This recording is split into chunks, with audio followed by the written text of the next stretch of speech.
Bonjour et bienvenue à notre Tivou du 24 avril 2023. Notre dévotionnel pour les jeunes, écrit par le pasteur Chris Oyakhilome et offert par la vérité de l'Évangile. Le thème que nous avons ce matin est « Ne sois pas détourné, mais vis avec un but pour Christ ». Alléluia. La Bible nous dit dans Ephésiens 5, versets 15 à 16 « Prenez donc garde à votre conduite.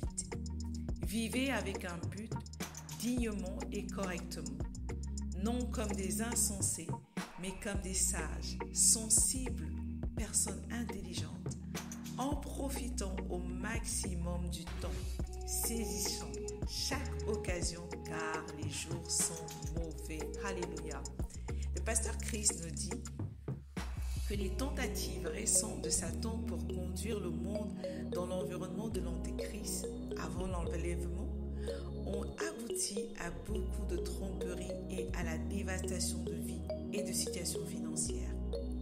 Mais, Dieu merci, l'Église a pris du terrain et a fait échouer tous les plans et stratagèmes de Satan. Alléluia.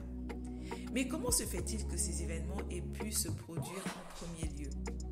Parce que de nombreux membres du peuple de Dieu apprenaient les principes du royaume dans le seul but de satisfaire leurs désirs et mesurer leur succès en fonction du nombre de biens matériels qu'ils possédaient. Ils commençaient à vivre comme si le monde actuel était le seul qui existait, sans se rendre compte combien la vie sur terre est brève. Peu importe qui tu es ou ce que tu fais, tout arrivera à sa fin. Vis avec une intention et un but.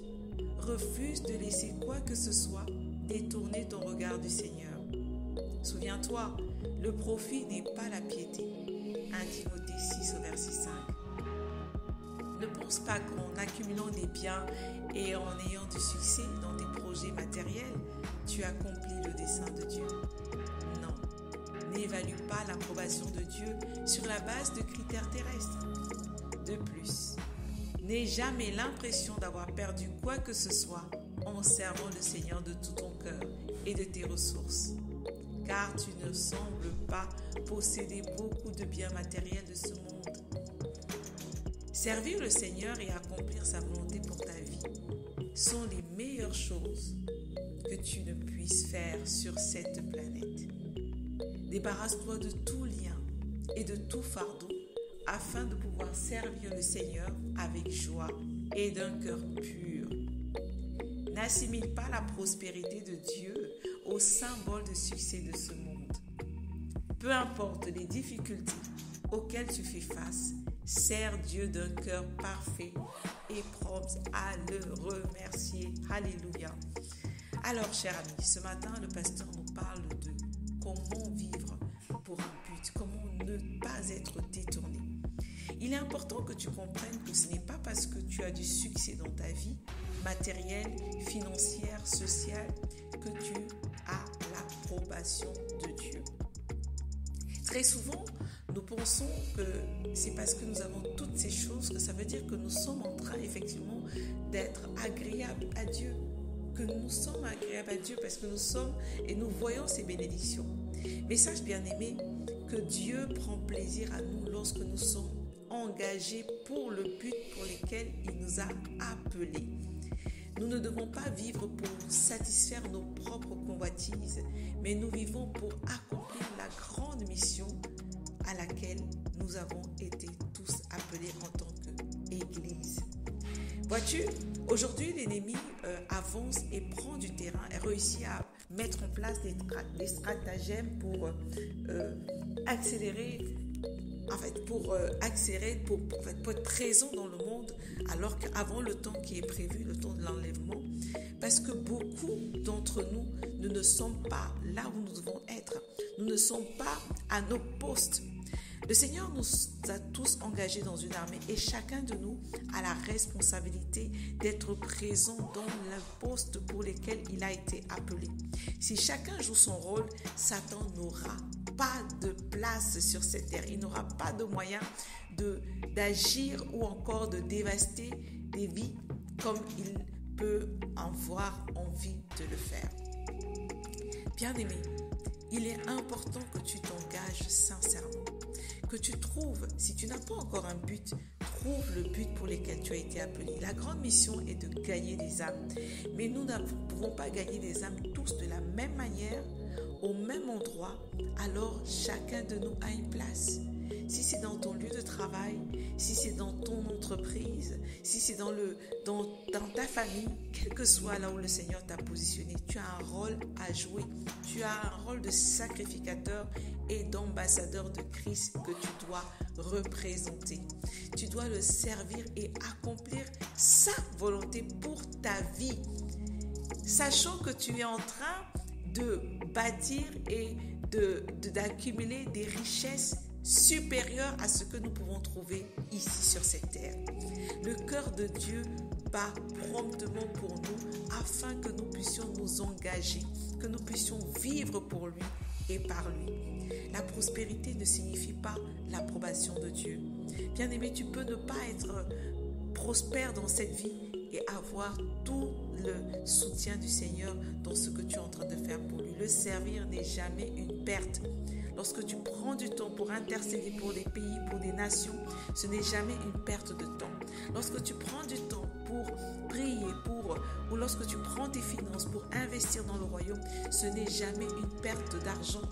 Lorsque tu fais quelque chose pour le royaume, tu es en train simplement d'accumuler des richesses spirituelles qui ont une valeur éternelle. Bien-aimé, il y a une autre vie après celle-ci. Nous sommes de passage ici pour un but. Et n'oublie pas que tu travailles avec le Saint-Esprit. Laisse dans ta communion avec le Saint-Esprit, laisse-le te révéler le pourquoi tu as été appelé. Et lorsque tu trouves le pourquoi tu as été appelé, ne t'en détourne pas. Reste focalisé, sachant que tu as été ordonné, officialisé, que tu es légalement à cette place en tant qu'enfant de Dieu et manifeste ton autorité, joue ton rôle, joue ta partition et continue à œuvrer. Alléluia. Bien-aimé, je t'invite à aller beaucoup plus loin en méditant dans le livre de 2 Timothée 3, versets 1 à 2, Deutéronome 10, verset 12 et 2 Corinthiens 5, versets 14 à 15. Mais avant, déclarons ceci ensemble.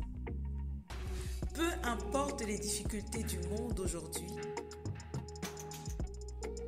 et les défis auxquels je pourrais être confrontée, je reste passionnée par Jésus. Alléluia. Le Saint-Esprit, la parole de Dieu est mon service envers le Seigneur. Sous la direction de l'Esprit, je sers Dieu avec joie et d'un cœur parfait, en étant préparé et vigilant quant à l'approche de la venue du Seigneur. Amen. Alléluia. Méditons sur ces paroles et déclarons que nous sommes passionnés, que nous sommes zélés pour le Seigneur. Alléluia. Rico Shanta Braka, je suis passionné, quelles que soient les difficultés. Je travaille ardemment. Ko Santa Braka Shekaya. Ma vie est pour le Seigneur. Oh Sakataka Shekaya Basantia. Oh Sonta Rico Shanta. Je suis engagé. Je suis zélé. Kerebo Sabrakaya. Je suis à mon poste. Ko Sabraka Shekaya. Tous les jours de ma vie, j'œuvre excellemment. Rasoro Shikaraba Sabrakaya. Rico Sakaya. Je joue mon rôle. Je joue ma partition. Rico Soraba Sabrahia.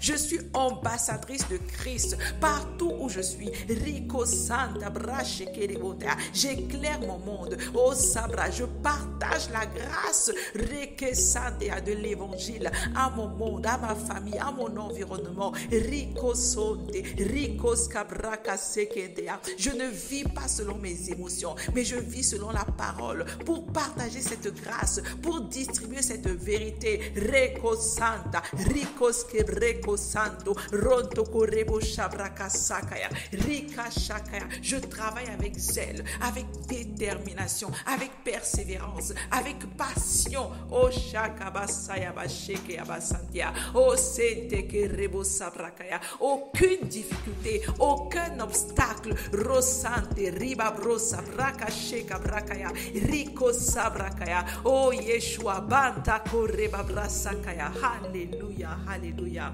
Oh merci Seigneur. Bien-aimé, n'oublie pas que tu es un soldat qui a été engagé et qui sert dans l'armée et qui veut plaire à son chef. Alléluia. Travaille avec zèle, avec passion, quel que soit l'obstacle, quelle que soit la difficulté. Et n'oublie jamais que même si les montagnes s'ébranlent, même si les collines se renversent, l'amour de Dieu est garanti.